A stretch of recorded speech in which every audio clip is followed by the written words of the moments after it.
नमः संस्कृताय triple S classes में आप सभी का स्वागत है।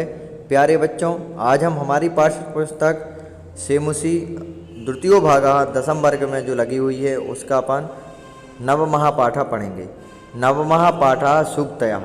तो इसमें लिखा गया है अयम पाठा मूल्यका तमिल भाषाया तिरुक्कुरल नामक ग्रंथास गृहीता अस्ति। प्रस्तुत जो पाठ है यह तमिल भाषा के तिरुक्कुलक नामक ग्रंथ से लिया गया है और अयम ग्रंथः तमिल भाषाया वेदः इति कथ्यते। यह ग्रंथ तमिल भाषा का वेद कहा गया है, तमिल भाषा का वेद कहा गया है। अस्य प्रणेता तिरुवल्लुवरः वर्तते। इसके प्रणेता तिरुवल्लुवर हैं और प्रथम शताब्दी अस्य कालः स्वीकृतः अस्ति और प्रथम शताब्दी इनका समय स्वीकार किया गया है। वर्तते स्वीकृतः अस्ति। धर्मार्थ काम प्रातिपाद को एयं ग्रंथः। और धर्म अर्थ काम का प्रतिपादक यह ग्रंथ 3 भागों में विभक्त है। तिरु शब्दः श्रीवाचकः अस्ति, अतः तिरुकुरल शब्दस्य अभिप्रायो भवति श्रिया युक्ता वाणी। तिरु शब्द की शोभावाचक है, इसलिए तिरुक्कुलक कुलरल शब्द का अभिप्राय होता है शोभा से युक्त वाणी। फिर अस्मिन् ग्रंथे मानवानां कृते जीवनोपयोगी सत्यम सरसबोध गम्य पद्य प्रतिपादिकम अस्ति। और इस ग्रंथ में मनुष्यों के लिए जीवन में उपयोग होने वाली सरल सरस बोधगम्य पद्यों के द्वारा प्रतिपादित किया गया है। चलिए अब अपन इसके फर्स्ट श्लोक का शुरुआत करते हैं। फर्स्ट पद को देख लेते हैं। पिता यच्छति पुत्राय बाल्ये विद्या धनम महत्, पिता अस्य किम तपस्तेपे इत्युक्ति तस्य कृतज्ञता। अर्थात माता पिता बचपन में ही अपने बच्चों को शिक्षा रूपी धन प्राप्त करते हैं। किसी के भी माता पिता हों, वो यदि आपके ऊपर सबसे बड़ा धन खर्च कौन सा कर रहे हैं कि आपको शिक्षा दे रहे हैं, शिक्षा रूपी धन प्रदान करते हैं। उस उत्तम शिक्षा के फलस्वरूप जब बच्चा योग्य हो जाता है, बच्चा अच्छा बन जाता है, तो लोगों द्वारा किया जाता है कि माता पिता ने कौन कौन सी तपस्या की थी तुम्हें बड़ा करने के लिए। तो इस प्रकार से उस पिता की कृतज्ञता जो है वह ज्ञापित करना ही है कि सबसे बड़ी तपस्या तो उन्होंने क्या की थी कि आपको शिक्षा दी थी। इससे बड़ी कोई धन अर्जित करना आपके लिए नहीं हो सकता। अब सेकंड वाला देख लेते हैं।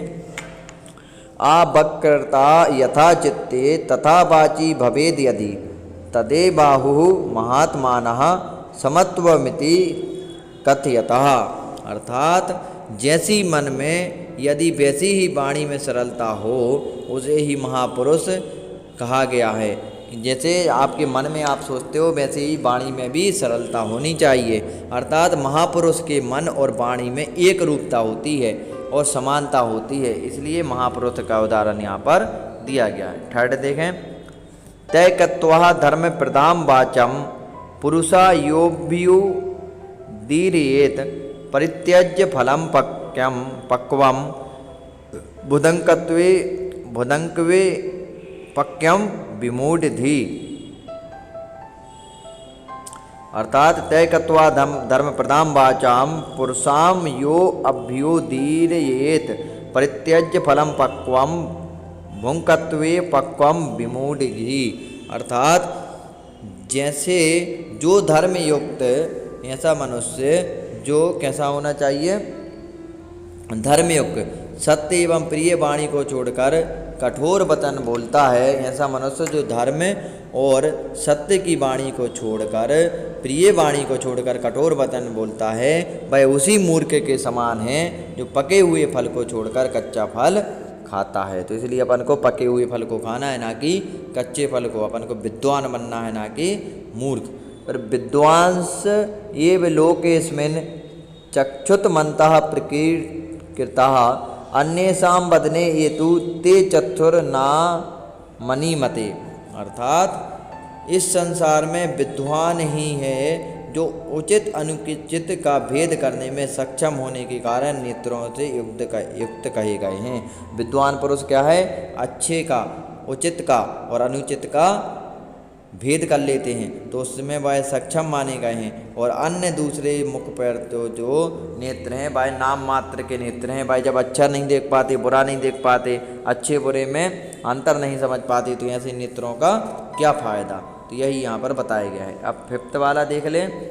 यत प्रोक्तम येन केनापि तस्य तत्वार्थ निर्णयः कर्तुं शक्यो भवेत् तेन सह स विवेकः इति ऋतः। अर्थात जिस किसी भी व्यक्ति के द्वारा जो कुछ कहा जाता है, जैसे मेरे द्वारा कुछ कहा गया या आपके द्वारा कुछ कहा गया, उसके वास्तविक अर्थ का निर्णय जिसके द्वारा लिया गया है वह विवेक है। विवेक कैसे कहते हैं, बोलते हैं ना, विवेक पूर्ण बनो, के जो भी जिसके द्वारा वह कार्य सोचा गया है, मतलब अपने मन के द्वारा अच्छा निर्णय लिया गया है, तो अच्छा निर्णय लेना ही विवेक है। अब 6 नंबर का जो श्लोक है भाई देखिए। वाक्पटु धैर्यवान मंत्री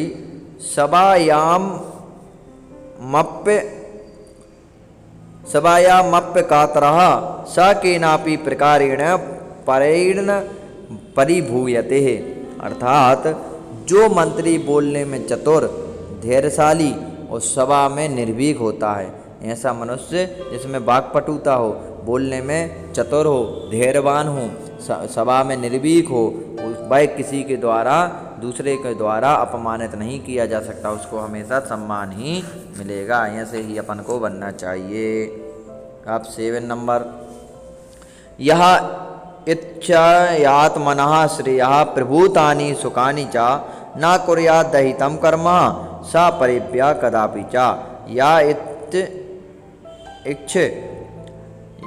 या इच्छत आत्मनः श्रेयः प्रभूतानि सुखानि च न कुर्यात् दहितं कर्म स परिव्या कदापि च। बच्चों वीडियो अच्छी लग रही हो तो वीडियो को लाइक जरूर कर लें। इतने अच्छे अच्छे श्लोकों को मैं समझा रहा हूँ, पद्य हैं और श्लोक समझ में आ जाए तो पूरा चैप्टर समझ में आ जाता है। वीडियो अच्छी लग रही हो तो वीडियो को लाइक कर दें, चैनल को सब्सक्राइब कर लें जिसने अभी तक नहीं किया, और कमेंट जरूर करें। आप लोग कमेंट करना ना भूलें, और जो भी परेशानी आ रही है उसे भी बताएं, मैं ज़रूर सॉल्व करूंगा, मदद करूंगा आपकी।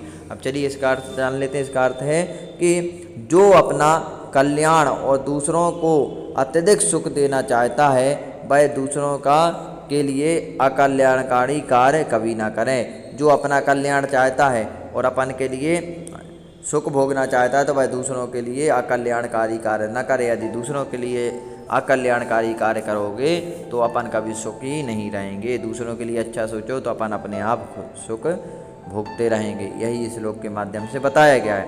अब 8 नंबर। आचारः प्रथमो धर्मः इत्येतद् विद्युतां वचः तस्मात् रक्षेत सदाचार्यं प्राणेभ्यो अपि विशेषतः। अर्थात श्रेष्ठ आचरण ही मनुष्य का प्रथम धर्म होता है। मनुष्य का प्रथम धर्म होता है कि वह श्रेष्ठ आचरण करे, ठीक, वह दूसरों के लिए अच्छा आचरण करे।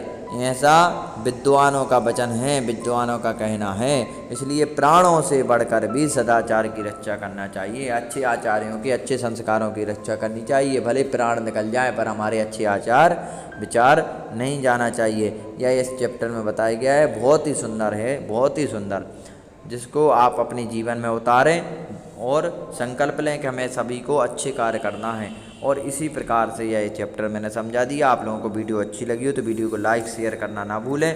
अब इसकी एक्सरसाइज जो है वह मैं नेक्स्ट वीडियो में पढ़ाऊँगा, जिससे आपको अच्छे से समझ में आ जाए, क्योंकि यह वीडियो भी ज़्यादा लंबी हो रही है। आप लोग खुश रहें, प्रसन्न रहें, यही आशीर्वाद है मेरा। जयतु संस्कृतम, जयतु भारत।